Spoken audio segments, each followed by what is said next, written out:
let's go to this next guy because I think they're all tied together. I feel like when you talk about Henry Davis, you talk about Solomito, you talk about Bubba Chandler, and of course Lonnie White. But let's go to Bubba Chandler because I think that was also one of the things. I mean, Solomito had a really successful season. I think there's a lot of there's a ceiling to Bubba Chandler, right? But we don't know quite what he is yet. So I mean, he had the top 8 in your prospect rankings. So tell us a little bit about Bubba Chandler, what you're seeing in him. A lot of abstract projection here, just betting on kind of a freakish athlete who has only been focusing, well, he still hasn't been focusing on one thing or another, hitting and pitching. So, this is one of those where with Anthony Solo, again, totally subjective with this specific piece of it. Don't see someone like Anthony Solometo growing into, big velocity or anything like that. With Bubba Chandler, there's not really precedent for a guy like this. I mean, there are some, you see two-way players in high school, especially all the time. And then a lot of them get drafted and almost always one thing or another emerges as the thing that they are better at pretty quickly. And so in Bubba Chandler's case, the fact that he's done a little bit of both at the pro level at all, it's kind of amazing. It's like Jared Walsh, obviously Ohtani, Brendan McKay. Yeah, Brendan McKay, rest in peace, Brendan McKay's shoulder. Another one that just felt safe, right? Like he was right there. Yeah. Brendan McKay, I guess Joe Savory did a little bit of both when his shoulder kind of barked at him too. Those Rice guys in their shoulders. Did Jared Jones do any two-way?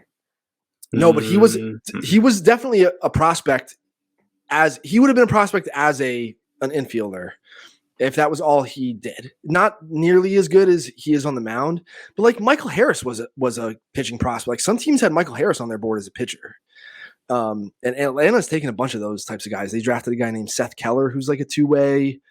They're going to move to the mound. I'm pretty sure. I think Owen Murphy, who they took in the first round, is also a two-way high school guy. I mean, every high school baseball player plays two ways, but both of those guys were prospects as hitters. Certainly, Michael Harris was a prospect as both. In terms of how much of the guy's iceberg you see, you definitely see more of Anthony Solometo's iceberg at this stage.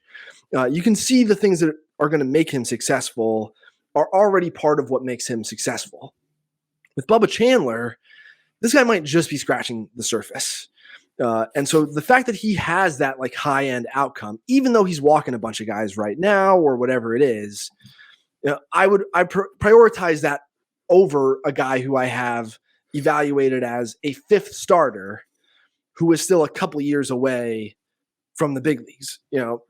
Maybe someone who's a 4 or 5 starter who's there right now, you could make an argument over Bubba Chandler. But in this case, and Tess was adamant about this one too, that she's in on him as an athlete and, physically and what they might do developmentally and how things might click when he starts just focusing on pitching, which is what we anticipate will eventually happen.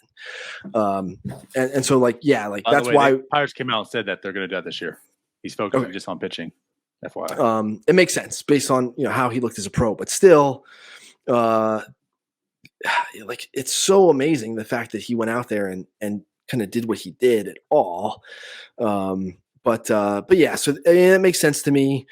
It's all about projection and upside in Bubba Chandler's case. And there's extreme variance there. There's extreme risk there. Ultimately, he is a barely 20-year-old pitcher. We just think this guy's an opportunity, a rare opportunity to be, a real impact arm as he begins to focus on one thing. Hey, you all, thank you for watching. I know we try to provide the most entertaining content that we can, and we'd love to spread it to as many people as possible. So I know it doesn't seem like a lot, but if you could take the 5 seconds to like this video and subscribe to the page, it helps out so much more than you know. Thank you, and let's go Bucks.